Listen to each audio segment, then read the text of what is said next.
Now actually, in the movement of consciousness, when human beings were born, what they started sorting out everything on mental level. Everything on mental level.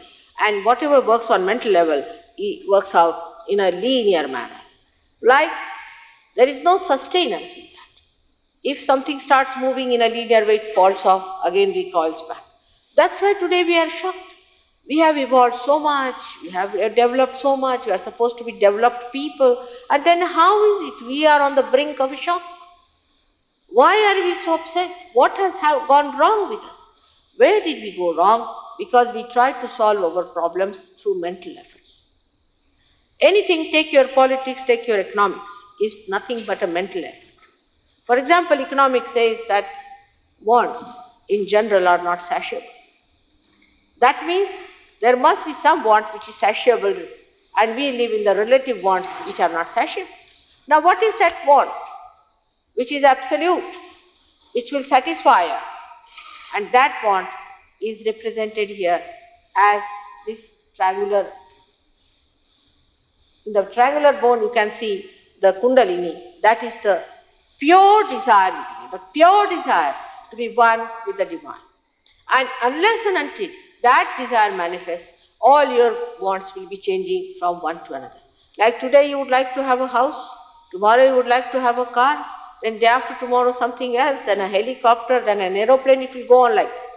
But actually, to have your all wants satisfied, there is one want which is kept sleeping, as they say, because it has not manifested in the triangular bone, which is to be awakened, which is to be manifested. Now just imagine this bone is called as sacrum. Means Greeks also knew that it is a sacred bone. That's why they call it a sacrum. You can see the rising of the Kundalini, you can see the pulsation of the Kundalini, you can feel the percussion of the Kundalini like lap, as the heart is. In some people it is quite a lot. And then you can feel the cool breeze coming out of your head. Now what is this Kundalini within us? The spirit is in your heart. But what about the Kundalini? Who is she? She is the Holy Ghost. She is the representation or the reflection of the Holy Ghost. But if you ask anybody else, they say, no, we don't know about Holy Ghost, it's a mystery. In Sahaja Yoga, nothing is a mystery. Everything can be explained. Now what is the Holy Ghost is? The Holy Ghost is the primordial mother. Is the mother. Primordial mother. But people never talked about mother. They talked of the father and the son. Now imagine a father and a son and no mother. It is absurd. Have you seen any father and a son without a mother?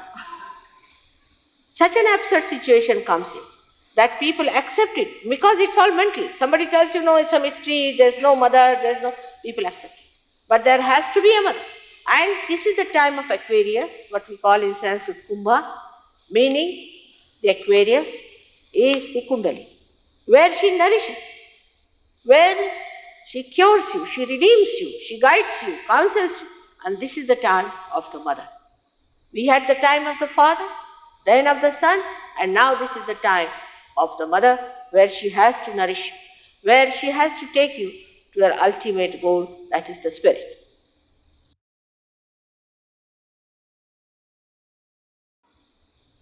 What I am saying is not meant for women or men. It's meant for every one of us, that we have to become like a mother, like a divine mother, like a person who can nourish people, who can give them love, affection, attention, perseverance, forbearing.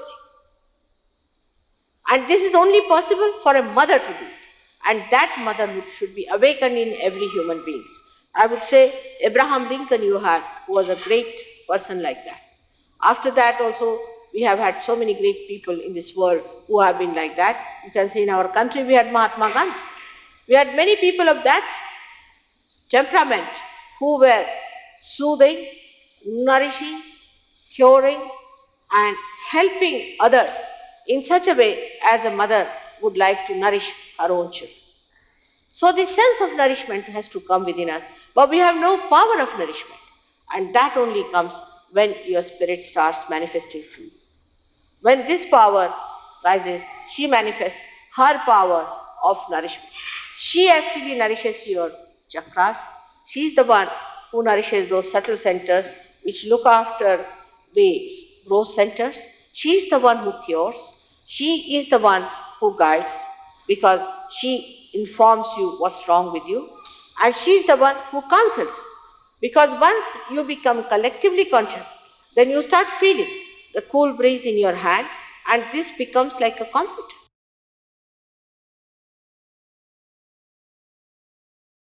No, the Kundalini itself, because she is the primordial mother. She is the primordial. She is the primordial.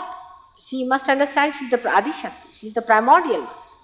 And she works throughout. She is the witness of the last deluge also. So she works throughout. I mean, there's nobody else who works it out. But because you are enlightened, you do much faster. You are accelerated. At that point, you are accelerated because of your enlightenment. The acceleration takes place much faster.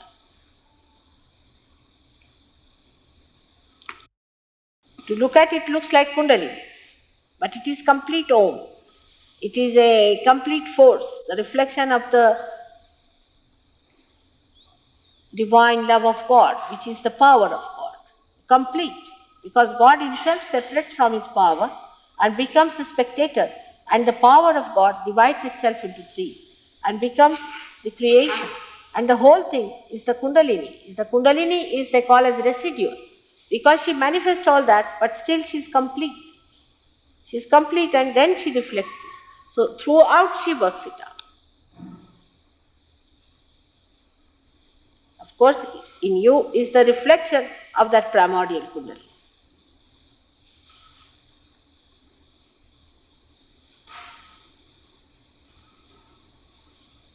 It's a form of the primordial mother. She becomes that form. Say now, I'm your teacher, but also I'm a wife, I'm a grandma. In the same way, she becomes the Kundalini.